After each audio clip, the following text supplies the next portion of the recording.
Bonjour à toutes et à tous. À travers cette vidéo, nous allons corriger le concours de présélection Miss Math, Prince Math. C'est une épreuve donc durée 1h30, organisée par l'inspection d'académie de Kaolack. On va corriger donc l'édition 2022. C'est un concours pour les élèves de 4e, garçons et filles. Alors donc on y va. Pour le concours, il y a une première partie constituée de QCM, 1 point par réponse juste et 0 point pour absence de réponse ou réponse fausse. On y va donc pour la première question. On vous dit le nombre 2 à la puissance 24 est égal à 2 puissance 24 est égal à, et on vous propose à gauche des réponses.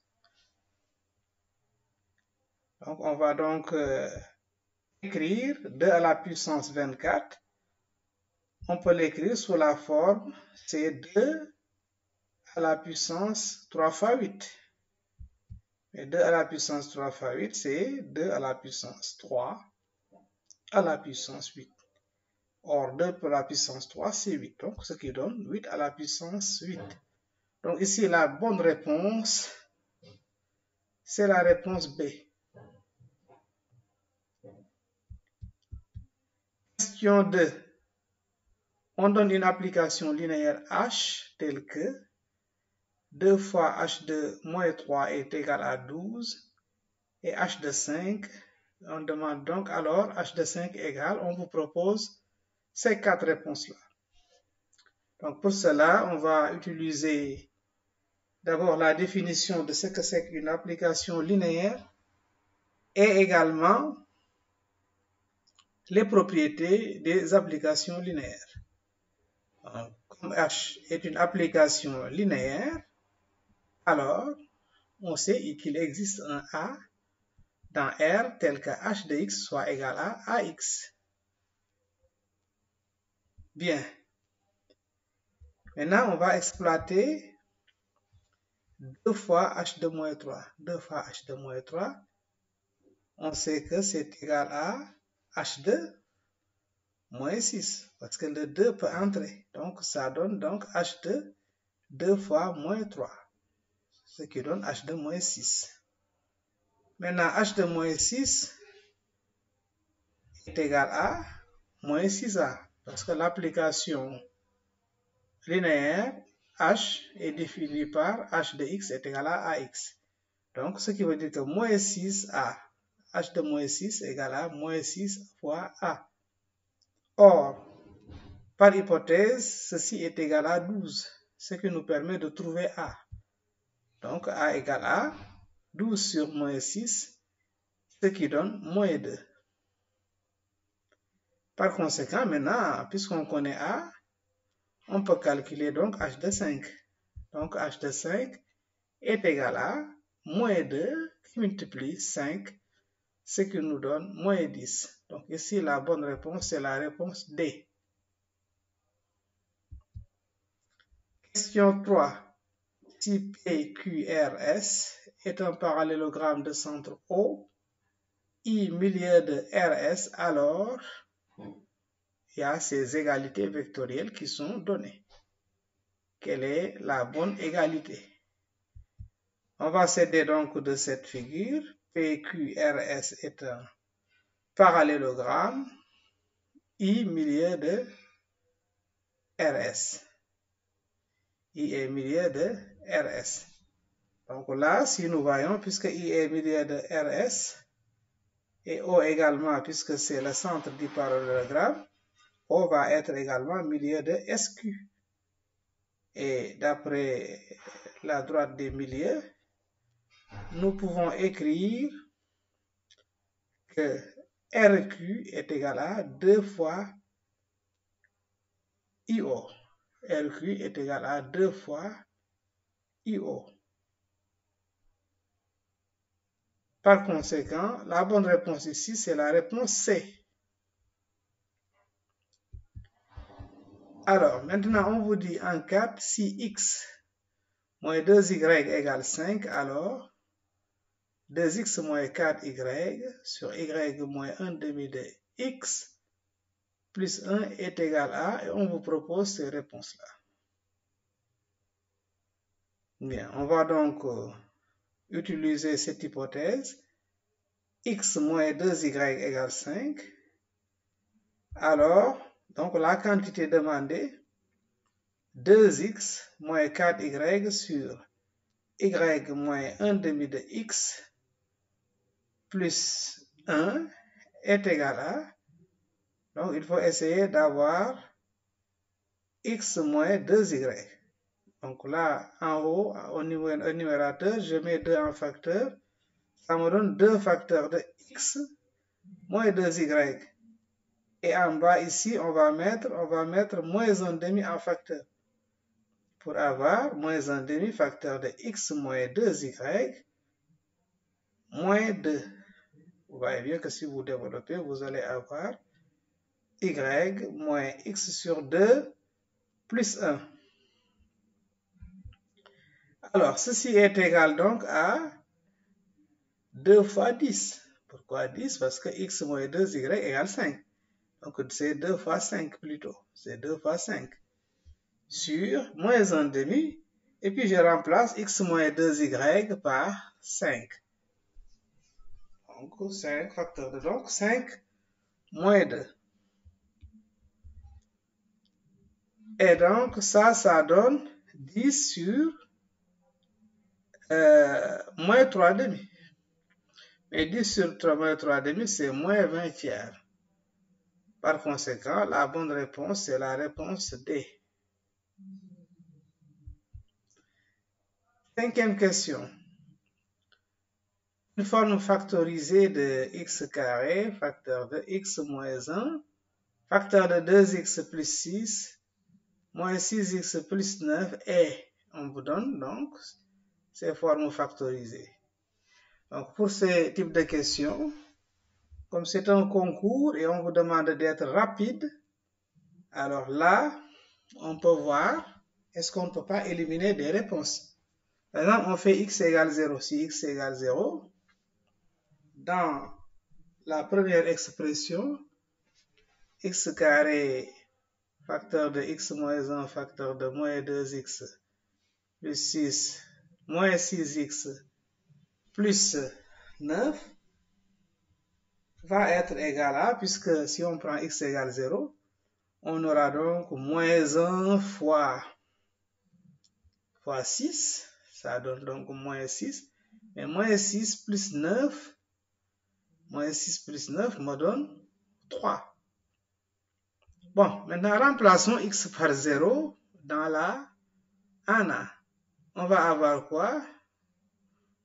Moins 3, c'est plus 3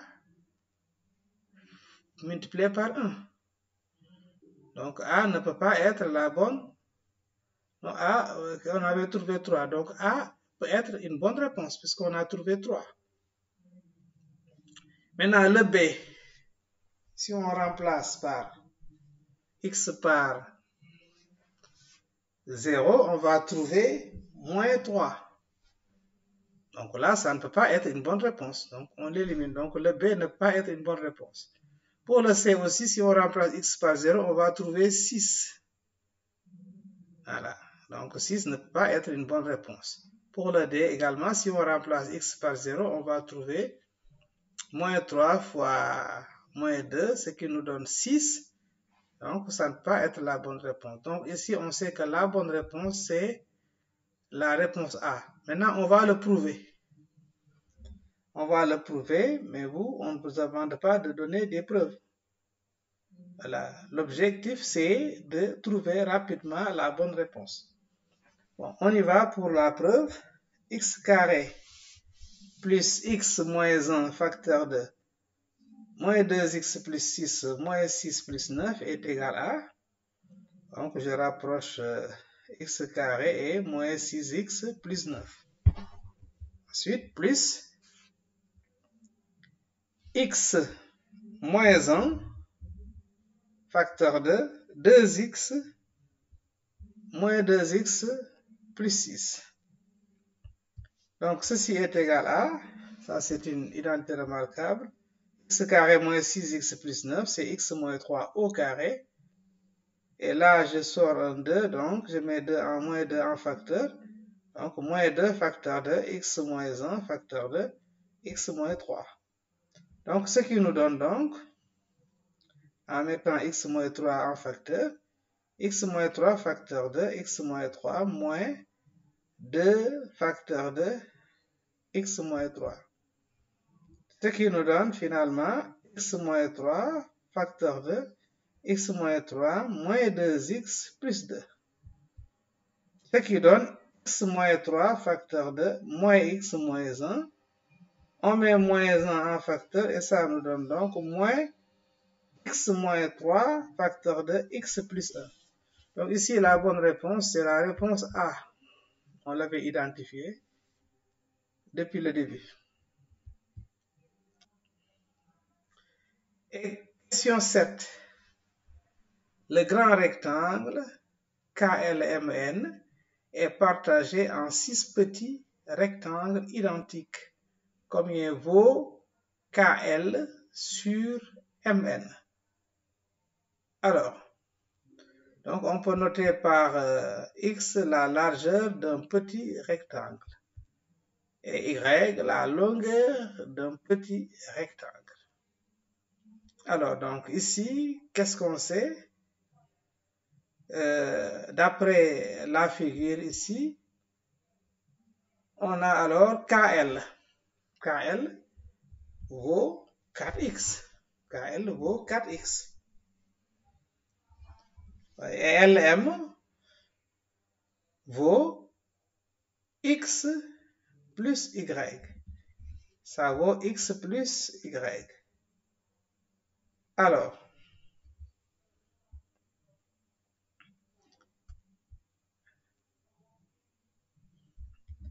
ça vaut x plus y. Alors, on a donc de plus, si vous voyez, au niveau de la longueur KL, KL on sait que c'est 4x, mais c'est aussi égal à 3y. À 3y. Donc, ce qui nous permet de donner y sur x. Donc, y sur x est égal à 4 tiers. Maintenant, on y va pour notre rapport. KL sur LM est égal à 4x sur x plus y. Ce qui nous donne 4x sur, je mets x en facteur, x facteur de 1 plus y sur x. Et là, en simplifiant les x, on a donc 4 sur 1 plus y sur x. Ce qui nous donne donc 4 sur 1 plus 4 tiers. Et on fait les calculs, ça nous donne donc 4 sur 7 tiers, ce qui nous donne bien 12 septièmes. Donc ici, la bonne réponse, c'est la réponse A. Alors, 8. Une mouche à 6 pattes, une araignée en a 8. Une mouche à 6 pattes, une araignée en a 8. Donc, effectivement, les mouches ont 6 pattes. Les mouches ont 6 pattes plutôt, hein, c'est pas 4. Et les araignées en ont 8. Maintenant, ensemble, si on réunit 9 mouches et 6 araignées, il y aura combien de pattes? On dit que 9 mouches et 6 araignées, 9 mouches et 6 araignées ont autant de pattes que 27 poules et un certain nombre de fois de chats, un certain nombre de chats. Voilà. Et on cherche ce nombre-là. Alors, on va dire donc soit x le nombre de chats. Alors, 9 mouches et 6 araignées, si je veux compter leurs pattes, c'est 9 fois 6 plus 6 fois 8. pattes. Et ce qui me donne 102 pattes. Alors, ils ont donc autant, ensemble, les 9 mouches et les 6 araignées ont autant de pattes que 27 poules et X chats. Donc, d'où l'équation 4x plus 27 fois 2, parce que les poules ont 2 pattes, est égal à 102. Est égal à 102. Alors, donc, 4x est égal à 102 moins 54, ce qui donne 48. Par conséquent, x est égal à 48 sur 4 égale à 12. Donc ici, la bonne réponse, c'est la réponse A. Maintenant, question 9. On vous dit, dans la figure ci-contre, Fatou a colorié le tiers des carreaux en vert et la moitié en jaune, le reste en rouge. Donc là, pour cette question, on peut voir que la moitié des carreaux est jaune. Donc ici, quand on regarde, la moitié des carreaux, c'est 9 carreaux. Donc, il y aura 9 carreaux qui sont coloriés en vert. Maintenant, on vous dit que le tiers des carreaux est en vert.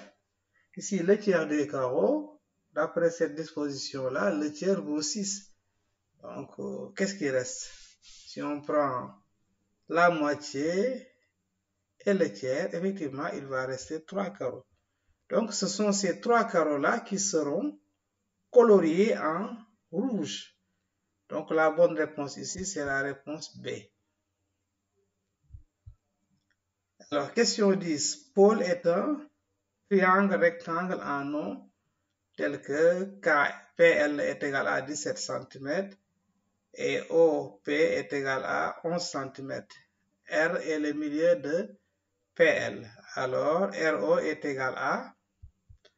Donc là, on va s'aider de la figure qui n'est pas en vraie grandeur. Alors, qu'est-ce qu'on sait? Puisque le triangle est rectangle en haut et que R est le milieu de PL. Donc, R est le milieu de l'hypoténuse.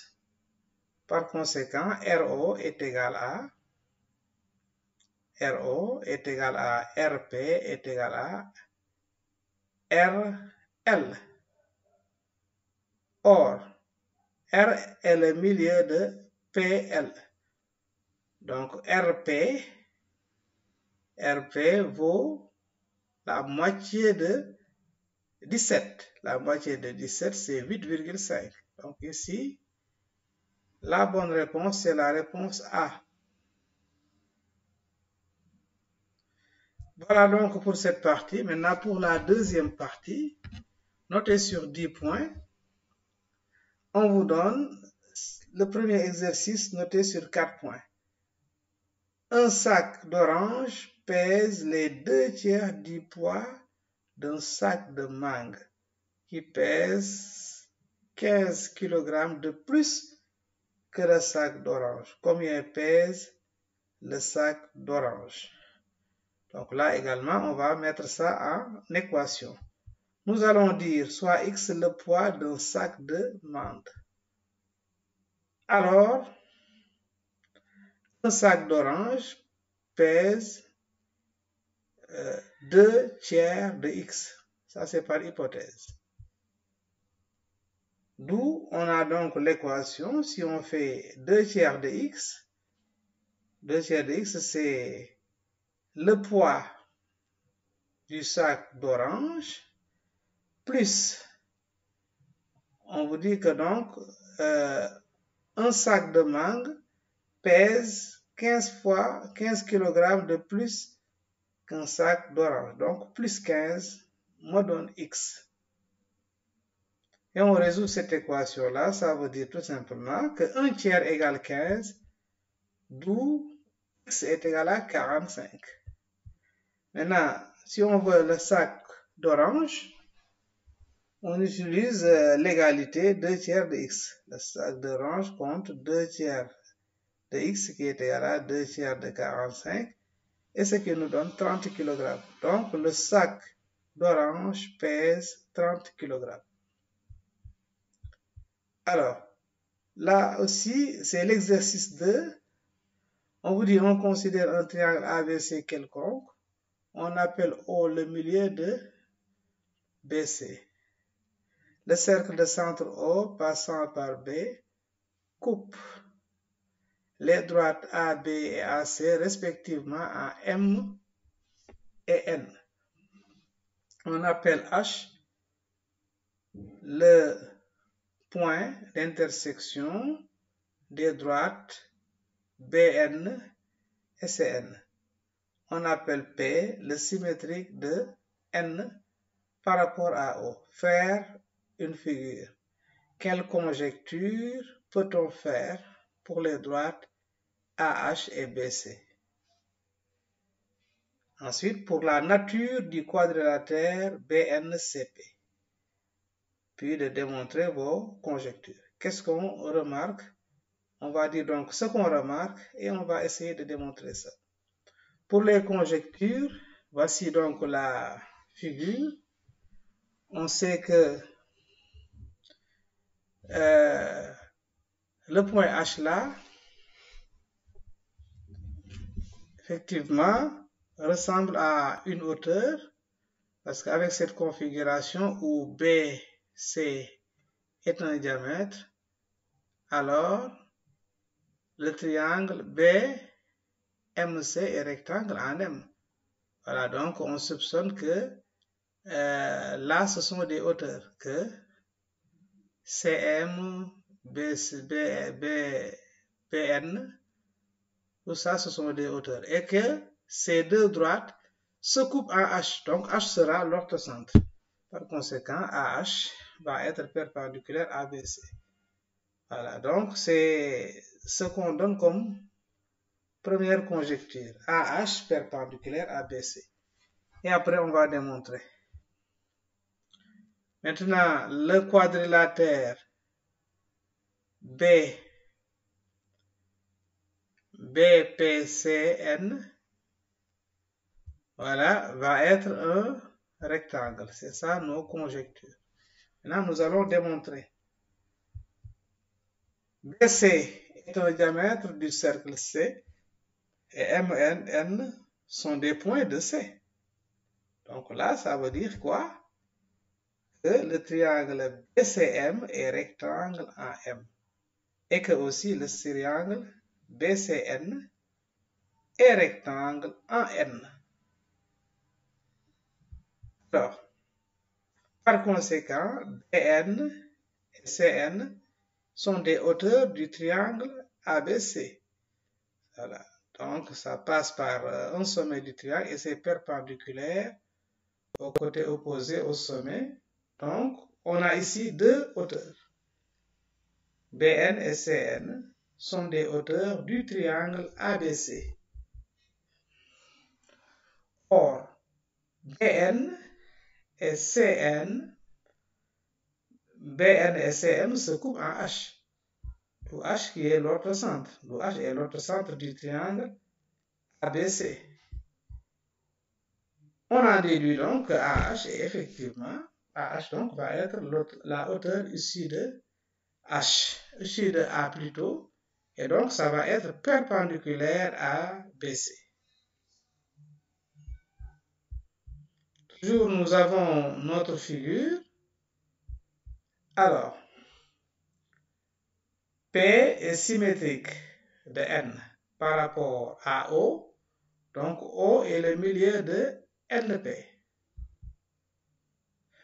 Au milieu de NP, au milieu de BC, c'est ça qui prouve donc que BPCN est un parallélogramme. Et comme BCN est rectangle, le triangle BCN est rectangle en N, donc ça veut dire qu'on a un parallélogramme qui a un angle droit. Donc là, ça devient automatiquement un rectangle. Donc, BCN est un rectangle.